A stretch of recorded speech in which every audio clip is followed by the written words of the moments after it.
obra para bien y que al final será. Hermanos, buenas noches. Es un gusto volver a estar nuevamente con ustedes para continuar con los estudios que hemos venido realizando en el primer momento con el libro de Daniel. Pero antes de iniciar este segundo libro de la Biblia, que es el Apocalipsis, los quiero invitar a que me acompañen en una oración, por favor. Inclinen sus rostros. Señor, te damos gracias por esta noche y te pedimos que tu bendición sea derramada sobre todos nosotros.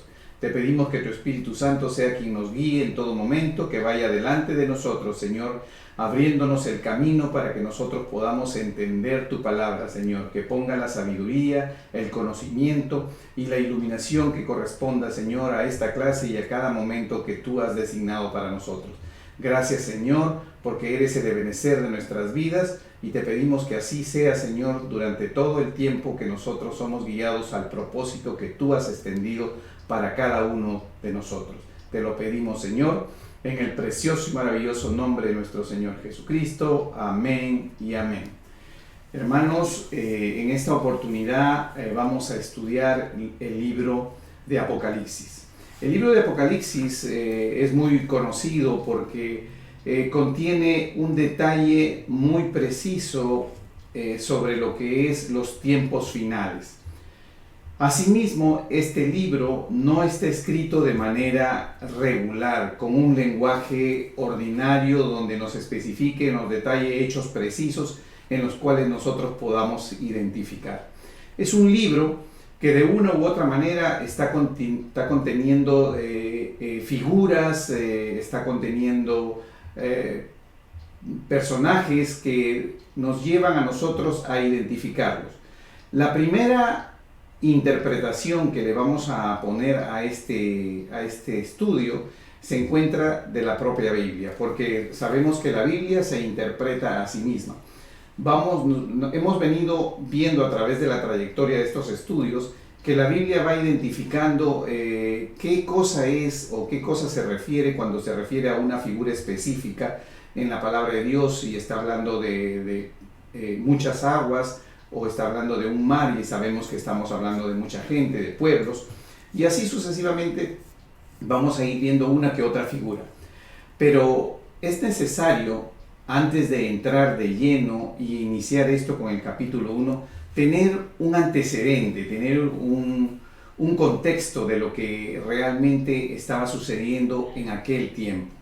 Diríamos que para el estudio de Apocalipsis tendríamos que tomar dos momentos de antecedentes o de contextos. El contexto con el que se escribió Apocalipsis y el contexto con el que vivimos hoy día, o más específicamente el contexto con el que se está desarrollando el pueblo de Israel, la nación de Israel en este momento, que es el reloj profético para todos nosotros.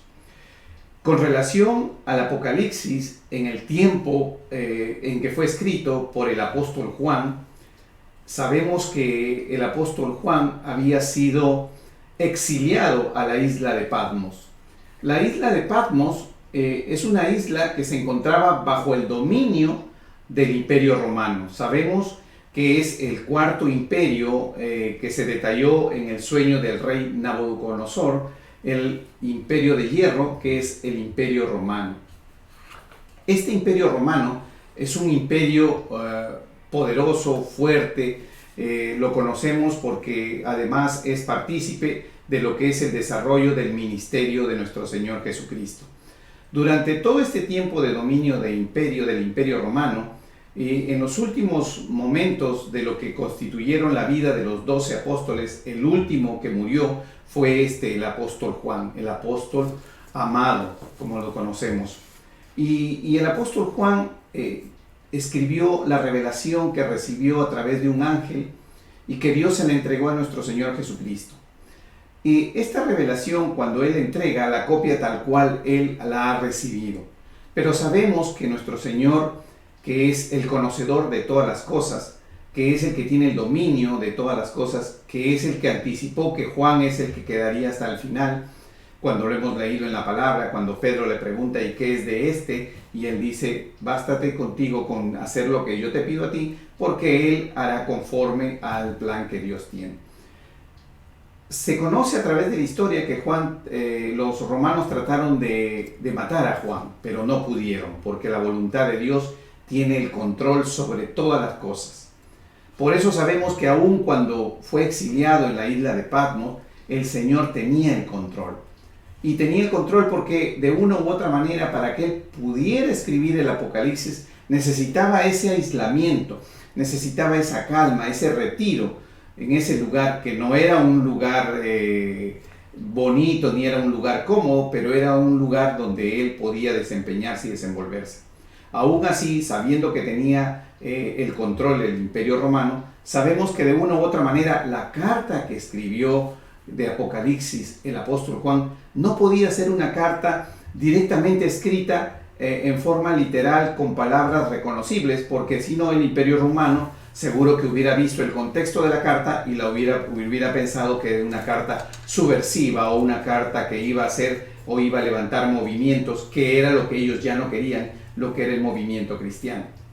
Sin embargo, sabemos que hasta el día de hoy nosotros hemos venido conociendo y hemos venido interpretando esta carta conforme el Señor nos ha venido dando la revelación, la iluminación que necesitamos. Unas características que quiero que antes de iniciar este libro de Apocalipsis es que en el libro de Apocalipsis estamos hablando de lo que vendría a ser el equivalente a la semana número 70 del libro de Daniel, la última semana. Este tiempo de Apocalipsis es de 7 años. Sin embargo, no podríamos hablar de Apocalipsis, no podríamos hablar de los últimos tiempos si tampoco mencionamos lo que es el arrebatamiento de la iglesia. Les voy a mostrar unos versículos y quiero que los tomemos en cuenta porque esto es como un antecedente que tiene influencia sobre lo que es el Apocalipsis.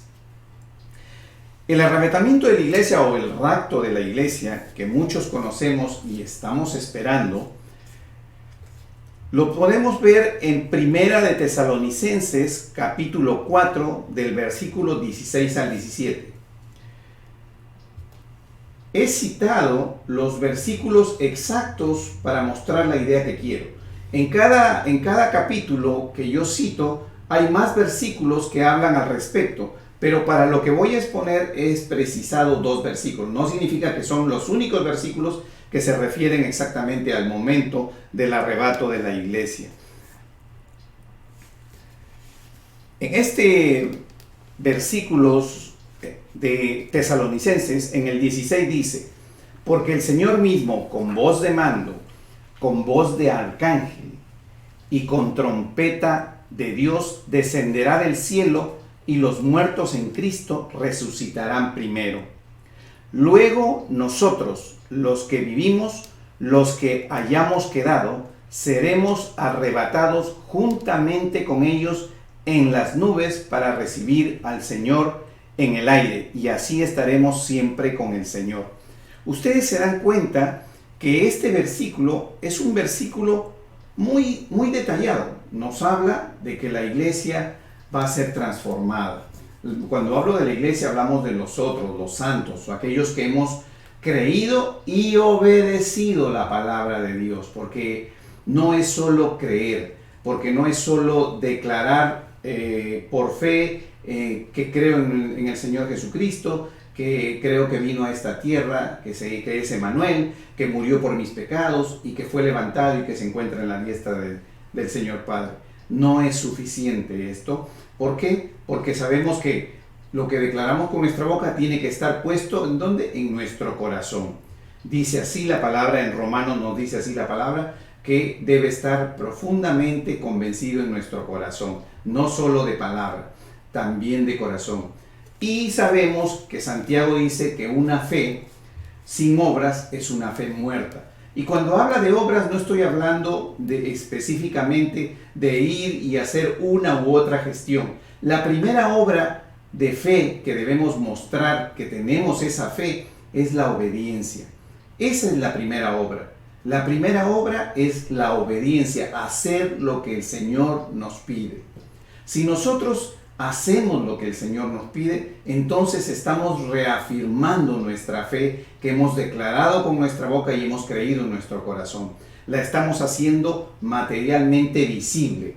Y eso es lo que de una u otra manera nos está pidiendo. Nos está pidiendo cuando nos dice Santiago que una fe sin obras es una fe muerta. Seamos obedientes, sigamos los preceptos y los mandamientos que el Señor nos ha entregado en su palabra. Continuamos. Dice en Lucas 21, Lucas capítulo 21, versículo 34 y 36, dice: mirad también por vosotros mismos que vuestros corazones no se carguen de glotonería y embriaguez y de los afanes de esta vida, y venga de repente sobre vosotros aquel día, porque como un lazo vendrá sobre todos los que habitan sobre la faz de toda la tierra. Velad pues en todo tiempo, orando que seáis tenidos por dignos de escapar de todas estas cosas que vendrán y de estar en pie delante del Hijo del Hombre. Nosotros observamos que aquí nuevamente en este versículo con Lucas nos está reafirmando el rapto de la iglesia, pero nos está pidiendo que oremos, nos está pidiendo que nosotros continuemos nuestro quehacer con el Señor, pero que oremos para que nos tenga por dignos. Oremos para que escapemos de este tiempo de tribulación. Así es que nos pide. Y vamos a continuar porque el versículo que viene nos afirma aún más esto. Dice, segunda venida de Cristo. Hebreos 9, 27, 28. Y de la manera que está establecido para los hombres que mueran una sola vez y después de esto el juicio, así también fue ofrecido una sola vez para llevar los pecados de muchos y aparecerá por segunda vez sin relación con el pecado para salvar a los que le esperan. Esto tiene que ver con la relación a la segunda venida de Cristo, pero lo escogí este versículo porque aquí nos habla específicamente y dice en el 28, y aparecerá por segunda vez. Y esto nos afirma que nosotros estábamos correctos cuando reconocimos a Cristo en la tierra por primera vez cuando se hizo hombre. Y en Marcos capítulo 13, versículo 32 y 33 dice bien claro: pero aquel día y de la hora nadie sabe, ni aun los ángeles que están en el cielo, ni el Hijo, sino el Padre. Mirad, velad y orad, porque no sabéis cuándo será el tiempo. Hemos hablado y hemos dicho que nadie sabe el día y la hora. Por lo tanto, no nos afanemos en que nosotros queramos conocer el momento en que el Señor va a arrebatar la iglesia o el momento exacto en que se va a producir la segunda venida. No sabemos porque Él mismo dice que no hay un tiempo específico. No podemos decir con día y hora qué día vendrá el Señor. Sabemos que la primera venida nosotros nos vamos a reunir con Él en el aire, en las nubes. Así dice escrita la palabra, que nosotros seremos transformados, que los que murieron en Cristo serán primero y después los que hayamos quedado vivos y seremos levantados y nos encontraremos con Él y nos quedaremos con Él por siempre. Todo este antecedente tiene que ver porque es el previo al entrar en lo que es el rapto, el previo al entrar al Apocalipsis, y la segunda venida es el último evento para cuando se ha terminado el periodo de Apocalipsis, que son las 7 semanas. Los 7 años de Apocalipsis, que es lo que corresponde a este tiempo y este desarrollo. Y el último evento con el que debe cerrarse el Apocalipsis es la segunda venida de Cristo. Y se debe abrir con el rapto de la iglesia. Ahora, vamos a explicar esto. Sabemos que Apocalipsis está lleno de señales. Quiero que piensen en un viaje, en una carretera. Cuando usted sale de viaje y se va de aquí a Orlando o se va de una ciudad a otra, usted toma el vehículo y cuando empieza a viajar, usted va encontrando señales en el camino. Y va viendo que estas señales le van indicando a qué distancia se encuentra, si hay una curva peligrosa, si hay un tramo de la carretera en construcción. ¿Para qué? Para que usted pueda prevenir y usted pueda estar preparado. Bajar la velocidad, si está manejando, bajar la velocidad para no suceder un accidente y usted pueda perder en ese momento el control del vehículo y la vida. Y así sucesivamente usted va encontrando señales sobre restaurantes y diferentes tipos de señales en la carretera. Pero esas son las señales. El objetivo de usted no son las señales que usted tiene en la carretera. Cuando usted viaja, el objetivo de usted es llegar al otro extremo, al otro lado, a donde usted se propuso llegar a la meta. Las señales le sirven para que usted esté prevenido, para que usted tome conciencia en qué momento es el que está viviendo, para que usted tome conciencia de todas estas cosas. También usted va a poder ver aquí, le voy a mostrar aquí un mapa, un gráfico sobre lo que es el Apocalipsis. Quiero que lo vea y lo observe.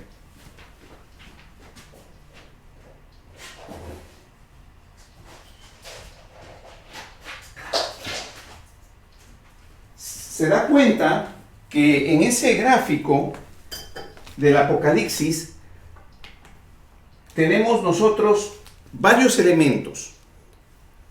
Tenemos, por ejemplo, la identificación de que el periodo de Apocalipsis, el periodo de tribulación y gran tribulación, debe durar 7 años y corresponde a la semana 70 de Daniel. También estamos viendo que tiene relación con el sueño del rey Nabucodonosor, la visión y sueño de Daniel. Tiene que ver con profecías de Isaías, Zacarías, Jeremías, Ezequiel y otros. Tiene que ver con lo que nuestro Señor Jesucristo nos dijo en Mateo 24, Lucas 21, Marcos 13, lo que tiene que ver con Primera de Tesalonicenses capítulo 4, versículos 13 al 18. Tiene o está incluido el relato sobre 7 sellos, 7 trompetas, 7 copas. Habla de un caballo blanco, un caballo rojo, un caballo negro, un caballo amarillo verdoso. Tenemos el arrebato, tenemos un tiempo de engaño, tenemos un tiempo de la ira de Dios y la segunda venida de Cristo, y tenemos lo que conocemos como la abominación desoladora. Se dan cuenta que en este cuadro hay muchos elementos que han sido incluidos o que están incluidos para el estudio y la interpretación de Apocalipsis. Por lo tanto, cuando nosotros empezamos a mirar este libro y lo vamos a empezar a trabajar, tenemos que tomar en cuenta todas estas circunstancias.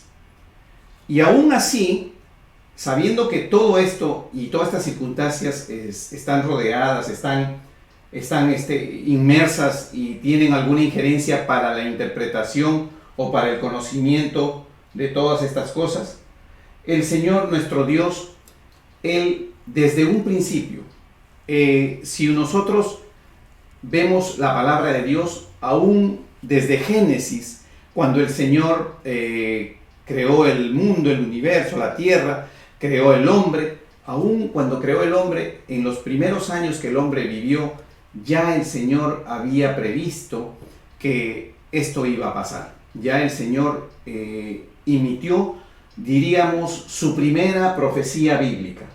Los voy a invitar a que en sus Biblias busquen Judas.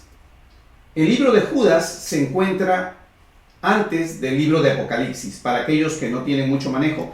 Si están en su libro de Apocalipsis, solamente están en el primer capítulo, solamente tienen que ir una hoja atrás y van a encontrar el libro de Judas.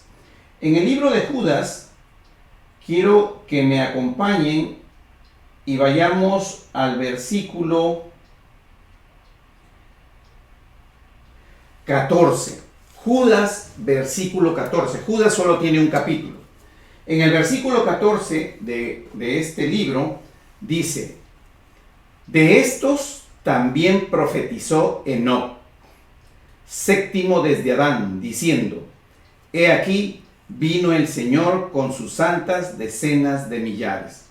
Recuerdan que cuando el Señor venga, va a venir con todo su ejército y su ejército de sus ángeles, y estamos incluidos nosotros ahí, con todos los santos. De eso se trata. Usted va a ver que cuando Enoc, y cuando estamos hablando de Enoc, estamos hablando de, cuando hablamos, ¿se acuerdan de los tiempos de Noé? Enoc tuvo a Lamed, y Lamed tuvo ¿a quién? A Noé. Estamos hablando realmente de un tiempo que estamos iniciando, donde todavía, cuando Enoc estuvo vivo, todavía Adán estaba vivo. Cuando Enoc nació, Adán estuvo vivo. Sin embargo, ya el Señor, a Enoc, quien no murió, y sabemos por la Biblia que el Señor lo tomó, que vivió solo aproximadamente 300 años, él fue llevado por Dios y era un profeta. Ya teníamos un profeta en ese tiempo. Y ese profeta nos profetizó. Y le profetizó que el Señor vendría con sus santas decenas de millares. Desde ese tiempo, imagínense, en los primeros capítulos de Génesis, en el desarrollo inicial del hombre, ya el Señor tomó un profeta y dio una palabra.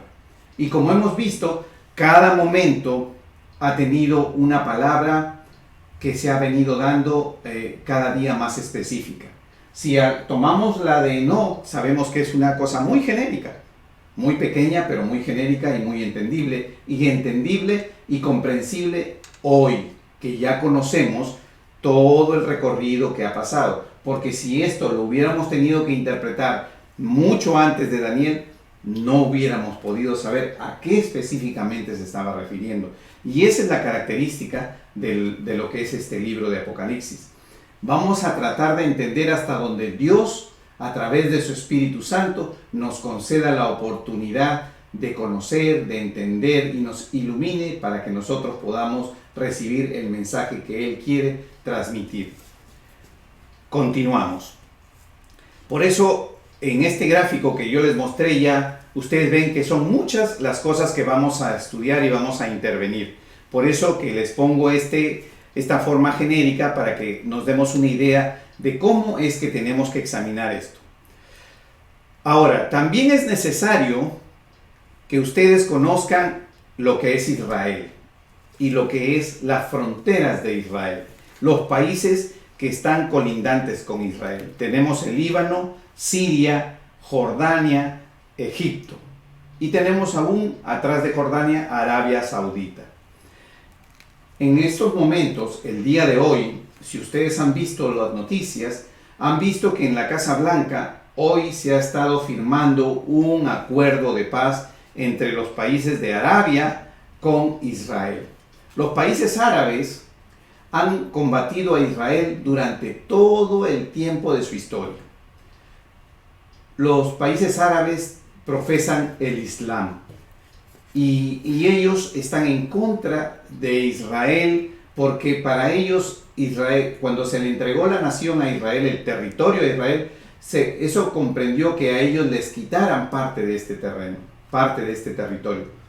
Y ahora vamos a estudiar un poco lo que fue el quehacer político de Israel, porque eso también tiene que ver con esta profecía.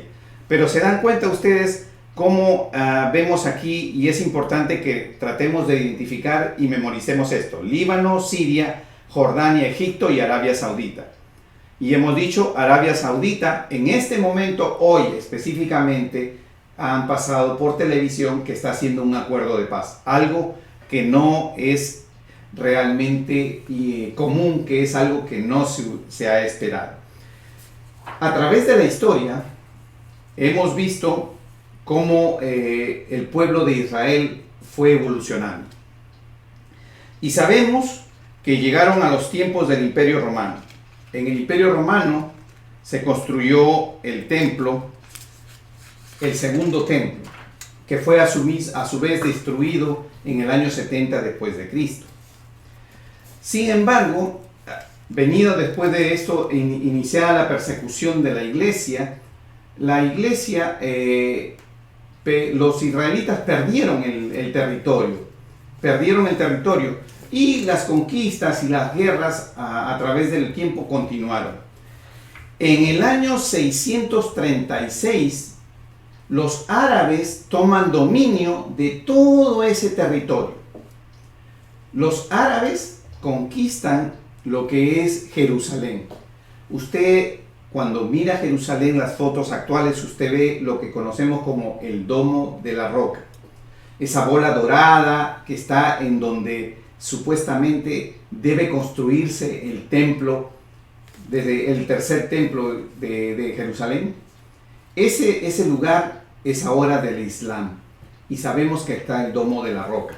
Ese domo que usted ve ahí, fue construido en el año 691 después de Cristo por el califa Abdel Malik. Él, en esos tiempos, en el tiempo del dominio árabe, ellos se movieron allí e instalaron su sede principal religiosa, porque eso es la sede principal del Islam, ese domo que está ahí. Y sabemos que esa religión la profesan no solamente los árabes, sino a su vez los países que están frontera con Israel. Por lo tanto, y ellos tienen en sus tradiciones y en sus costumbres viajar al Domo de la Roca y visitarlo por lo menos una vez al año. Usualmente esto para ellos es algo muy sagrado, es la máxima representación de su creencia religiosa. Y sabemos que si ahí se debe construir el tercer templo, que dice la palabra de Dios que así será, sabemos que si se hiciera de manera violenta, eso desataría un conflicto o una guerra. No sabemos cómo, pero sabemos que sí se construirá el templo. Pero ¿cómo será? Es algo que lo veremos en el desarrollar de los tiempos. Por eso es que decimos que siendo los árabes los que construyeron el domo, siendo los árabes los que pelearon con Israel, cuando a Israel se le dio el territorio en el 14 de mayo de 1948, Israel tuvo que tener una guerra por un año consecutivo, hasta 1949 duró la guerra con los países fronterizos y los países árabes. ¿Para qué? Para poder asentar el dominio del territorio que la Organización de las Naciones Unidas le había entregado. Y salió victorioso porque el Señor está con él. El Señor le dio la victoria después de un año. Y así sucesivamente, durante todos los tiempos, los árabes, los de Jordania, siempre han tratado de iniciarles conflictos y guerras. Sabemos que Gaza también todo el tiempo está tratando de ir en conflicto y guerra con Israel. Todo esto es por las diferencias no solamente de religión, sino por la necesidad de querer ellos recuperar territorios que ellos manifiestan que les pertenecían. Sin embargo, si nosotros retrocedemos la historia, sabemos que esa tierra fue entregada por Dios en la tierra de Canaán, la tierra de Israel, se la entregó al pueblo para que ahí viva. Fueron después en las conquistas que ellos tomaron posesión de estos territorios. Y así sucesivamente el Estado de Israel mantuvo muchas guerras. Una de las guerras muy importantes que mantuvo, de las últimas guerras, se fue conocida como la Guerra de los 6 días. La Guerra de los 6 días fue una guerra que Israel inició con Egipto, Siria y Jordania. Esos tres países fronterizos, Egipto, Siria y Jordania, atacaron en un solo momento. Sin embargo, la mano de Dios, que está siempre respaldando al pueblo de Israel, permitió que en 6 días ganara la batalla de Israel. Y esa es una de las últimas guerras que sucedió en el 1967, que es una de los más famosos conflictos donde Dios mostró que Él está del lado del pueblo de Israel. Y así sucesivamente. Por eso, porque sabemos que durante todo este tiempo los pueblos han venido en contra de Israel, no solamente por razones geográficas, políticas y religiosas, sino también por razones económicas de interés, porque también sabemos que Israel es como la puerta para el comercio del gas natural, del petróleo. Sería formidable para los países que están atrás de Israel tener acceso a esta navegación, a este mar que está frente a ellos. Sin embargo, la mano de Dios siempre continúa con ellos y ellos siguen hasta el día de hoy. Por eso es necesario conocer todos estos aspectos para saber qué tan importante significa la firma de este tratado de paz el día de hoy que lo están televisando. Ya sabemos que este acuerdo de paz entre los países árabes, algunos países árabes y Israel, sabemos que este acuerdo de paz ya había sucedido, pero hoy se ha concretizado, el día de hoy se ha concretizado con la firma y ha sido televisado. Esto sí es un acontecimiento mundial y que tiene que ver con la palabra de Dios de los últimos tiempos. Lo hablamos y lo decimos que va a haber una asociación, un convenio, una unión de 10 reinos. Hablamos de eso, ¿recuerdan? 10 reinos. Y de esos 10 reinos está incluido Israel. O sea que 9 que no son Israel vendrán a unirse en paz con Israel. Y sabemos que cuando hablamos de esa paz, estamos hablando de una paz no verdadera, una paz no cierta, porque es una paz que se va a romper. Sabemos que hay, según Ezequiel 37, hay una batalla, hay un conflicto que debe suceder. Y sabemos que el país que debe venir en conflicto, el país mayoritario, el país que se puede levantar, es Rusia. Hoy que hemos visto que comienzan a asociarse los países árabes, Rusia comienza a tener cuidado de esto. ¿Por qué? Porque Rusia es un país dominante, es un país poderoso. Pero cuando los países se comienzan a aliar, entonces Rusia puede pensar que está perdiendo espacio, perdiendo poder. Por eso que estas firmas tienen una repercusión internacional muy grande. Para aquellas personas que conocen un poco sobre la política del mundial, sobre el desarrollo de todo esto, nos vamos a ir dando cuenta de toda la injerencia que va a mover estas cosas. Pero es necesario que esto suceda porque así está escrito en la palabra de Dios. Sabemos que el libro de Apocalipsis, escrito por el apóstol Juan, es un libro que está dirigido inicialmente, es una carta que dirige inicialmente a las 7 iglesias. Cuando nosotros estudiamos el libro, nos vamos a dar cuenta que en el primer capítulo él habla de 7 iglesias. No significa que en ese entonces solo hubo 7 iglesias, sino que son las iglesias que de una u otra manera van a ejemplarizar los tiempos en los cuales vivimos hoy, las circunstancias en las que el hombre se desempeña. Sabemos, y lo hemos venido diciendo, no hay nada nuevo bajo el sol. Así como hemos dicho que en los tiempos de Noé, en los tiempos de Lot, así como hemos visto que en la época del arrebatamiento, dice, para que no te sucedan estas cosas, para que te seas librado de estas cosas. Lo mismo si sabemos que Lot fue sacado de Sodoma y Gomorra no fue destruido hasta que Lot no llegó a este pueblo cercano que se quedó. Cuando él estuvo en el pueblo fue el momento en que fue destruido Sodoma y Gomorra. Cuando el Señor destruyó con el diluvio, no destruyó hasta que Noé no ingresó en el arca. Cuando Noé había ingresado en el arca, cuando Noé ya estuvo seguro, recién fue el momento en que vino la destrucción. Sabemos entonces que el Señor nos protege y nos libra. La palabra de Dios nos insta a que oremos de que la huida no sea ni en invierno ni en el día de descanso. Así dice la palabra. Entonces, debemos nosotros, y vamos a ir haciéndolo, vamos a ir sacando todas las cosas que el Señor nos ha pedido que hagamos durante este tiempo. Porque cuando empezamos a leer el capítulo, el primer capítulo, nos vamos a dar cuenta que es una bendición leer el capítulo, escuchar el capítulo, desarrollar el capítulo. Entonces hemos visto el mapa de Israel. Ahora vamos a iniciar el estudio, ya que hemos hecho este antecedente, hemos hecho este esquema de lo que es Israel en la época de antes, Israel políticamente hoy, lo que está sucediendo. Estos dos momentos son necesarios tomarlo en cuenta porque los momentos de antes, como los momentos actuales, tienen injerencia para la interpretación y el conocimiento de lo que es el libro de Apocalipsis. Y como digo y como dije al finalizar del estudio del libro de Daniel, lo importante no es conocer qué desastres son los que van a suceder, qué circunstancias son las que vamos a vivir, qué tribulaciones, qué persecuciones, sino lo importante es conocer que tendremos al final lograremos conseguir la promesa que Dios nos ha hecho. Seremos levantados, viviremos eternamente con nuestro Señor. Habrá nuevos cielos y nueva tierra. Y eso dice la palabra, y eso así lo creemos.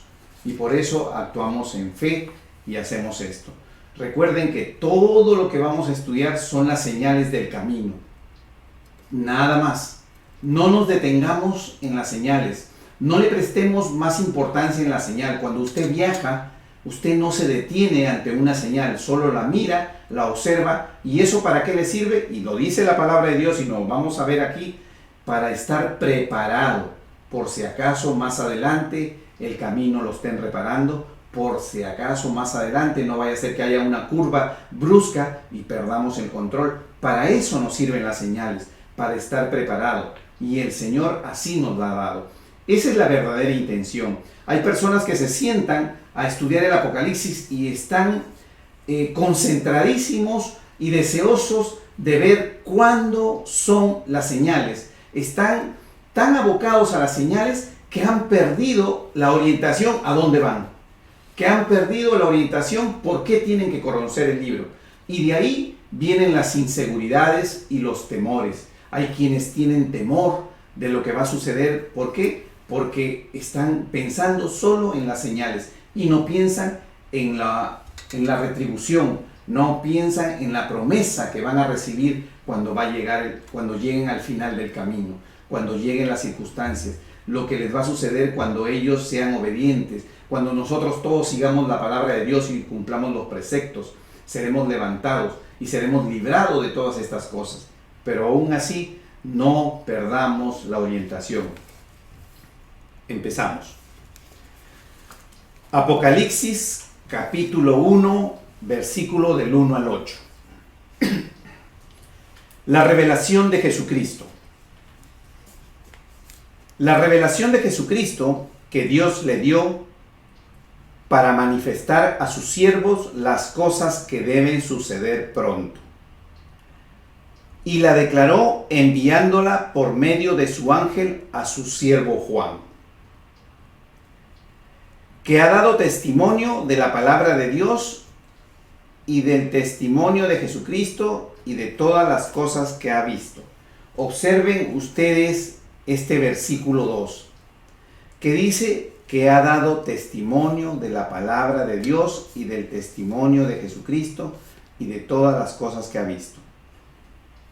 Siempre lo hemos mencionado cuando hemos estudiado el libro que es la plataforma prácticamente del Apocalipsis, el libro de Daniel, que el testimonio de nosotros es muy importante.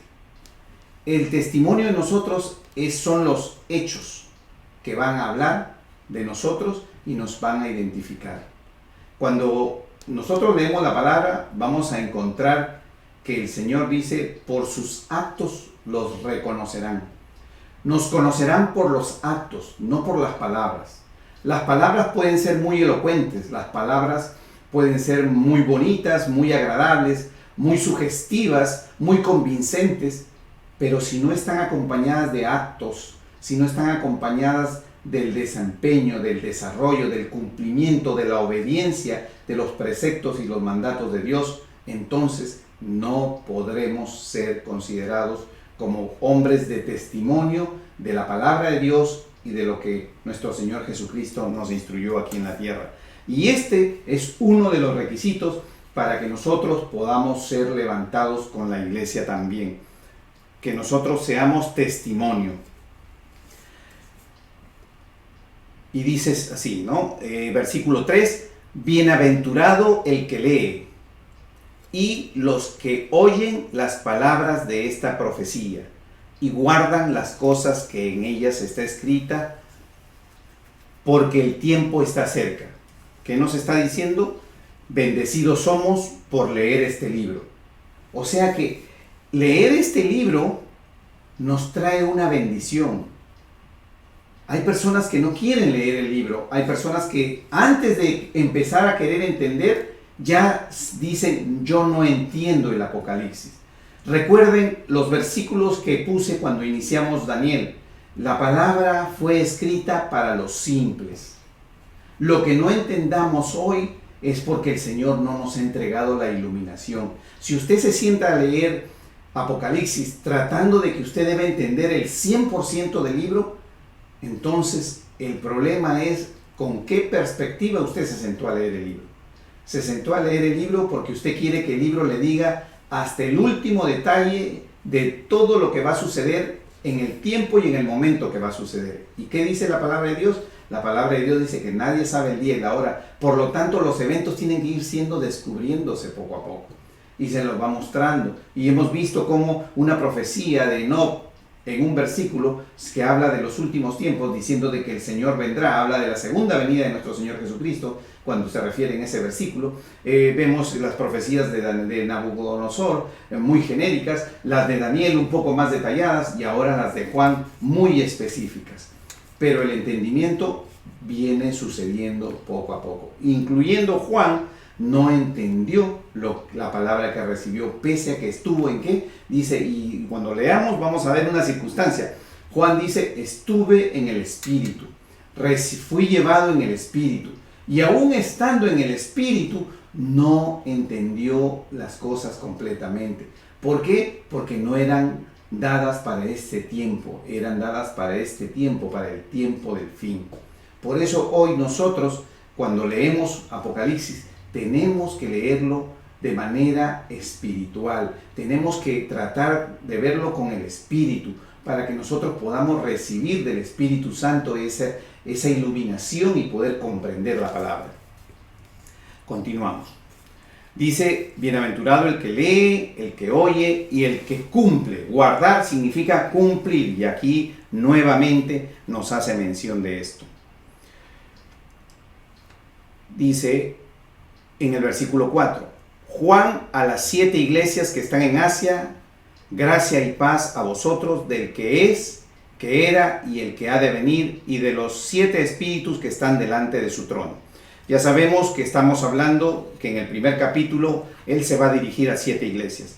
Y habla en el versículo 5, 6, nos habla de que Jesucristo es el testigo fiel, el primogénito de los muertos, y nos hace mención de todas las cosas que hemos venido estudiando acerca de nuestro Señor Jesucristo, y nos las recuerda nuevamente.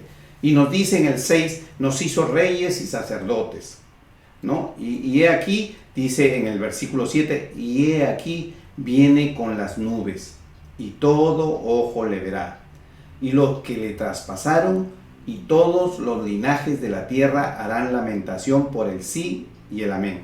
Cuando nosotros leemos el versículo 7 y leemos esta parte que dice, y los que le traspasaron, nos estamos refiriendo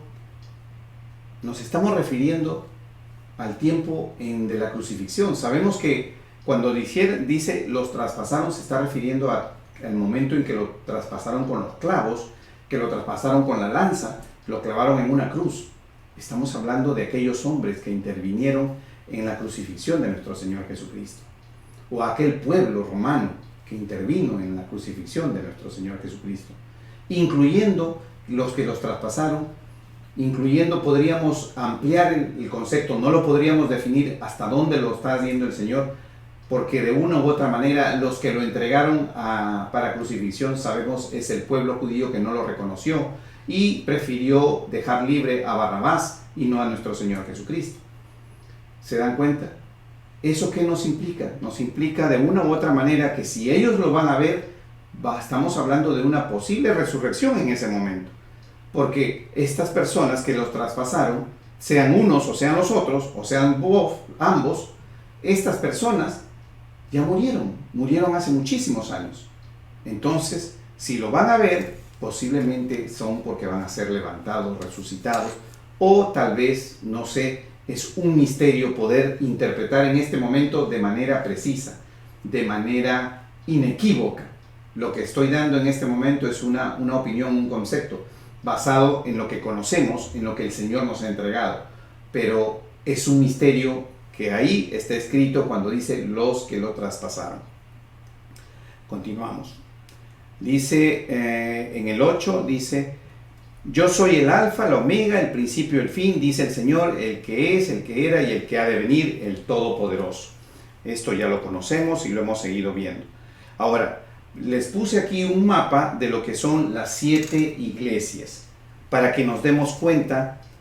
Ahí leemos Patmos, es la isla donde se encontraba el apóstol Juan, donde se escribió el Apocalipsis, y frente a Patmos, a la isla de Patmos, estaban las 7 iglesias, que son Esmirna, Pérgamo, Tiatira, Sardes, Filadelfia y Laodicea. ¿Se dan cuenta? Éfeso, Esmirna, Pérgamo. Todas estas iglesias, que no eran solo las únicas, son las iglesias a las cuales el Señor les escribe una carta y dándole la revelación al apóstol Juan para que se las dirija a ellas. Este lugar, que es conocido donde están las 7 iglesias, hoy es Turquía. La isla de Patmos está frente a la isla de Turquía, perdón, al país de Turquía. Esto es Asia. Por eso dice, escríbeles a las iglesias de Asia. Asia en este momento geográficamente es Turquía. Observen ustedes, Turquía está por encima, frontera con Siria, por encima de Israel. Entonces, también podríamos decir que si hablamos de reinos del norte, Turquía está incluido en Reino del Norte, a lo mismo que Rusia. Entonces, es necesario siempre ir ahora en este tiempo conociendo geográficamente de qué estamos hablando. 7 iglesias, hoy Turquía. Continuamos. Dice Apocalipsis 1 del 9 al 20, ahora vamos a desarrollar. Dice, yo, Juan, vuestro hermano y copartícipe, vuestro en la tribulación, en el reino y en la paciencia de Jesucristo, estaba en la isla llamada Patmos, por causa de la palabra de Dios y el testimonio de Jesucristo. Ya sabemos que fue aislado, fue exiliado a ese lugar para evitar que él continuara con el evangelio, continuara con la predicación. Por eso sabemos que aún la carta que él escribió de Apocalipsis, cuando el Señor le entregó, tenía que contener palabras y un mensaje que no pueda ser conocido, que no pueda ser detectado por el impío, por aquel que no creía en Dios. Por eso es que los romanos, que seguro le revisaban el correo antes de salir a Juan, cuando vieron las cartas, no le tomaron atención. ¿Por qué? Porque eran solo cartas que se referían a los momentos y a los lugares de ese entonces.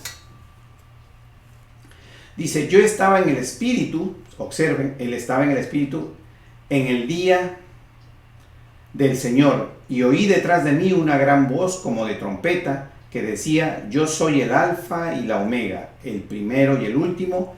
Escribe en un libro lo que ves y envíalo a las 7 iglesias que están en Asia. Ya sabemos que cuando se refiere a Asia, estamos hablando de Turquía. A Éfeso, Esmirna, Pérgamo, Tiatira, Sardis, Filadelfia y Laodicea. Y me volví para ver la voz que hablaba conmigo, y vuelto vi 7 candeleros de oro, y en medio de los 7 candeleros a uno semejante al Hijo del Hombre, vestido de una ropa que llegaba hasta los pies. Y recuerden que ya hemos tenido la descripción de nuestro Señor Jesucristo y la volvemos a ver aquí. Y ceñido por el pecho con un cinturón de oro, su cabeza y sus cabellos eran blancos como la blanca lana, como nieve, sus ojos como llama de fuego, y sus pies semejantes al bronce bruñido, refulgente como en un horno, y su voz como estruendo de muchas aguas. Tenía en su diestra 7 estrellas, de su boca salía una espada aguda de 2 filos, y su rostro era como el sol cuando resplandece en su fuerza. Aquí vemos la descripción completa de nuestro Señor Jesucristo conforme lo hemos tenido ya en lo que es el libro de Daniel. Pero vamos a ir viendo que más adelante hay una descripción que identifica en forma fehaciente y inequívoca que es nuestro Señor Jesucristo. Continuamos. Dice, ¿no? Tenía en su diestra 7 estrellas, y en su boca salía una espada aguda de 2 filos, y su rostro era como el sol cuando resplandece en su fuerza. Cuando le vi, caí como muerto a sus pies, y él puso su diestra sobre mí, diciéndome, no temas, yo soy el primero y el último, el que vivo y estuve muerto, mas he aquí que vivo por los siglos de los siglos. Amén. Y tengo las llaves de la muerte y el Hades. Escribe las cosas que has visto y las que son, y las que han de ser después de estas. El misterio, y aquí vemos en el versículo 20, por ejemplo, no tenemos que darle mayor interpretación a lo que hablamos de lo que es los 7 candeleros, ¿no? Las 7 estrellas. ¿Por qué? Porque la misma palabra, la propia palabra nos da la interpretación, y eso es lo que hemos venido siempre diciendo, que debemos primero, ante todo, conocer, porque toda la interpretación de la Biblia se hace a sí misma.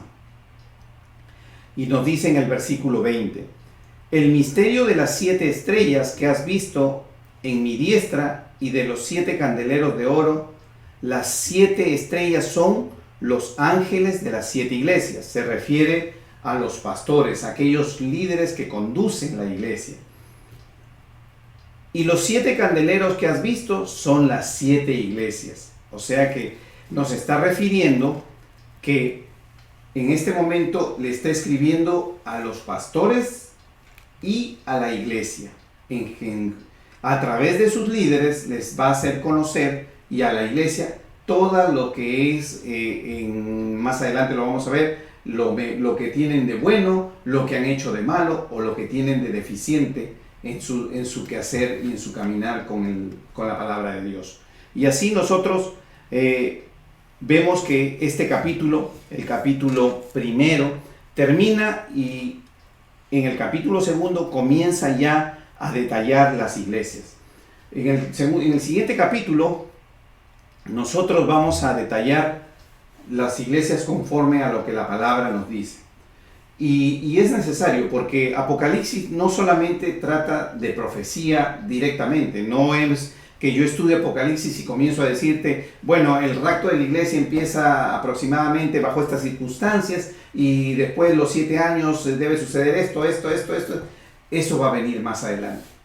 Pero por alguna razón el Señor entregó a cada iglesia ciertos conceptos, entregó a cada iglesia ciertas circunstancias, observó el cumplimiento o la falta de cumplimiento de ciertos preceptos y mandamientos de Dios.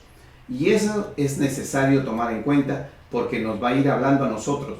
Recuerden que en este viaje del Apocalipsis no es primordial la señal, es primordial la meta, el objetivo, el lugar de destino, a dónde vamos a llegar.